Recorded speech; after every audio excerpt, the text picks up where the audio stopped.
వందన అదేనా తల్లికి వందనం ఈ పథకం కింద ఏ మాత్రం వీలున్నా కనీసం 1 చైల్డ్కైనా ఇవ్వాలని కాంగ్రెస్ పార్టీ కోరుతుంది.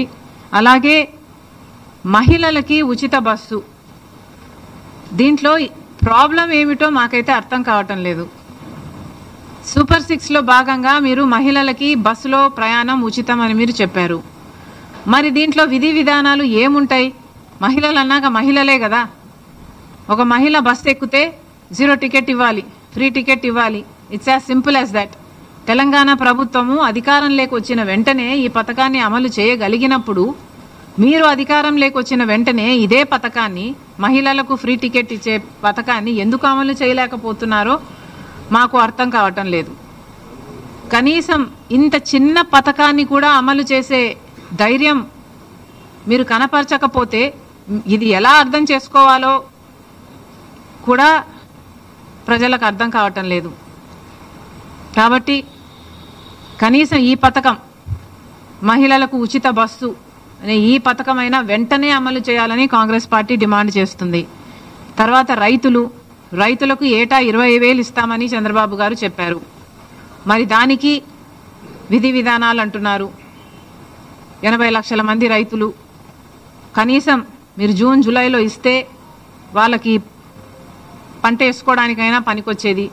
అది ఇవ్వకపోగా, అది ఎప్పుడు ఇస్తారా అని రైతులందరూ ఎదురు చూస్తుంటే అది ఇవ్వకపోగా విత్తనాల కోసం కొన్ని చోట్ల లైన్లలో నిలబడుతున్నారు అని మేము అడిగితే మమ్మల్ని ఎద్దేవా చేశారు. సరే పర్వాలేదు, రైతులు కష్టాలలో ఉన్నారు, వరదలు వచ్చాయి, పంటలు చాలా మందికి నష్టపోయారు. దాదాపు 2 లక్షల ఎకరాలలో నష్టం జరిగింది. కనీసం రైతు 15,000 రూపాయలైనా ఎకరాకు ఖర్చు పెట్టుకున్నాడు. మరి వాళ్ళకి మీరు నష్టపరిహారం చెల్లించండి అని మేము అదే పనిగా వరద ప్రాంతానికి వెళ్ళి నీళ్ళ నెక్ డీప్ వాటర్లోకి దిగి మరీ హైలైట్ చేసినా కూడా చంద్రబాబు గారి కంటికి కనిపించలేదు. మరి అలాంటి రైతులని, వరద ప్రాంతాలలో మునిగిపోయిన ఆ పంటల్ని పరిశీలించినట్టుగా మాకు చంద్రబాబు గారు కానీ, పవన్ కళ్యాణ్ గారు కానీ, పురంధేశ్వరి గారు కానీ మాకెక్కడా కనిపించలేదు.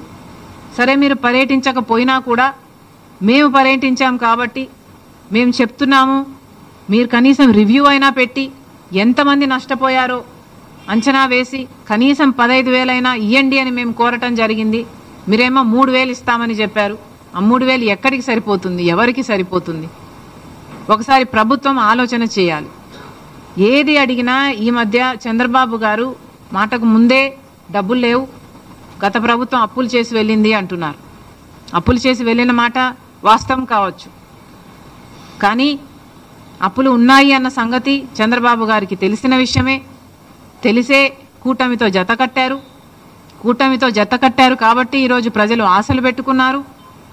బీజేపీ అక్కడ అధికారంలో ఉంది, మీరు కూటమి పెట్టుకున్నారు. 25 ఎంపీలు వాళ్ళకే ఉడిగలు చేస్తున్నారు.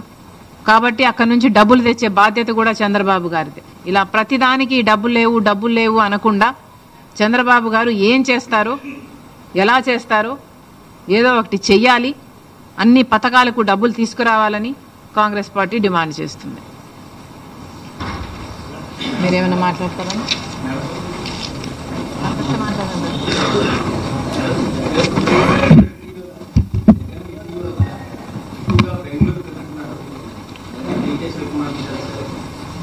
వాస్తవం లేదా?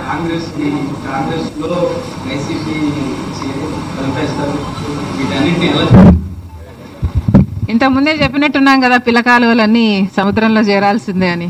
కలుపుతారా? కలపండి. Most welcome.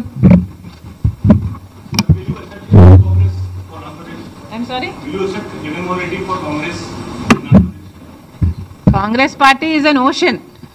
There are so many people in this ocean. Why not?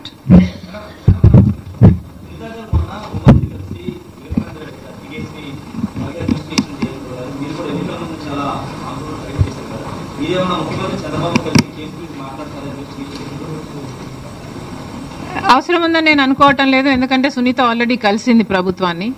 గత ప్రభుత్వంలో న్యాయం జరగలేదు, అప్పుడు ఎన్డీఏ అధికారంలో ఉంది.